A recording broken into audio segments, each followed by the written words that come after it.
Masterpiece आहे आणि मराठीमधून आपण मुद्दाम घेऊन येतोय।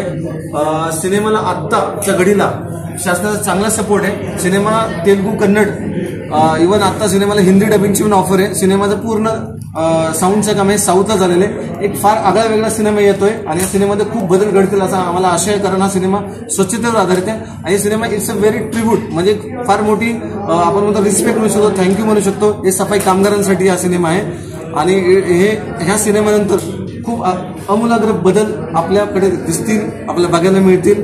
मला वाटतं हा सिनेमा तुम्ही नक्की बघा। 1 ऑगस्ट 2025 रोजी हा सिनेमा आपल्या मोठ्या समस्येला आपण हात घालतो। काय अडचणी आल्या, काय भावना होत्या? अडचणी खूप होत्या, खूप समोर अडचणी दिसत होत्या, कारण शूटिंग पासून जिथं शूटिंग करणार तिथं का नाही, तिथं थांबू शकतो का हा विषय, आणि जिथं अशा गोष्टी की तर परमिशनच्या गोष्टी असतील, कुठं असेल की ऍक्टर लोक काम करतील का नाही, कारण फार डिफिकल्ट आहे। आणि काही काही सीन होते असे होते की करूच शकत नाही असे सीन होते। पण मला वाटतं की या सिनेमाच्या पाठीमागे तुम्ही विश्वास ठेवू अथवा न ठेवू, काही प्रांजळ म्हणते की मला असं वाटतं सिनेमाच्या पाठीमागे कोणतरी इंडिव्हिज्युअल पॉवर वर्किंग। बरं सर, चित्रपट हा फक्त एंटरटेनमेंट म्हणून आहे का काही समाजाला तुम्ही हे मेसेज देताय? सोल्युशन दिलेलं आहे, मेसेज देताय। स्वच्छता स्वच्छता स्वच्छता, एंटरटेनमेंट असं सोल्युशन दिलंय की तुम्ही बघितलं, तुम्ही आवा खोल, अरे हे सिंपल आहे, एवढं सिंपल तरीके आम्ही सांगितलं। स्वच्छता ठेवण्यासाठी नागरिकांना काय आवाहन कराल आणि सिनेमा पाहण्यासाठी? मला वाटतं सिनेमा बघा, स्वच्छतेचं काम होऊन जाईल, एवढा इम्पॅक्टफुल सिनेमा आहे। Thank you sir. नमस्कार, मी रोहित पवार। गेल्या 5 वर्षापासून मी औपचारिका या चित्रपटावर काम करतोय आणि चित्रपटाचा टॉपिक फक्त स्वच्छता स्वच्छता आणि स्वच्छता आहे।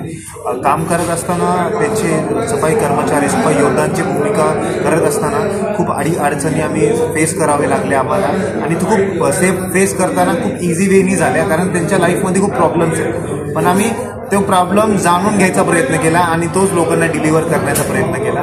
चित्रपटामध्ये सुंदर गाणी आहेत, सुनिधी मॅम यांनी गायलेलं, एक मुली आणि वडिलांचं नातं काय असतं त्याच्यावर गाणं आहे, एक कैलाश खेर सरांचं गाणं आहे, तो स्वच्छ भारत गाणं आहे, ते संपूर्ण आपल्या भारतासाठी आहे। आणि तिसरं गाणं जे एक सफाई योद्धाच्या जीवनावर आधारित आहे।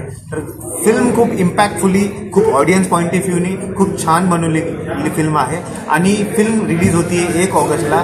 तर मला इतकंच सांगायचं आहे, the voice of nature, voice of environment, voice of Galaxy येते, नक्की जाऊन तुम्ही बघा आणि आम्हाला भरभरून प्रेम। चित्रपटामध्ये किती गाणे सर? चित्रपटामध्ये 3 गाणे आहेत। शूटिंग कुठे झाली, आउटडोर का आपले महाराष्ट्रामध्ये का आउट ऑफ महाराष्ट्र? महाराष्ट्रामध्ये शूट झाली आहे फिल्म आणि रिअल लोकेशनवर शूट झाली आहे, कुठेही VFX वापरला गेला नाहीये फिल्ममध्ये। रिअल लोकेशन्सवर गेलो आम्ही, शूट केले, कचऱ्याच्या डोंगरावर जाऊन शूट केले, नदीमध्ये शूट केले, नाल्यांमध्ये शूट केले, चेंबरमध्ये शूट केले आणि रिअल मांडण्याचा प्रयत्न केला आहे। जे तुम्हाला दिसते ते थेट तुमच्या रिअल आम्ही सगळं संपूर्ण समोर आणण्याचा प्रयत्न केला। Your name sir? My name is Rohit Pawar sir. Thank you sir.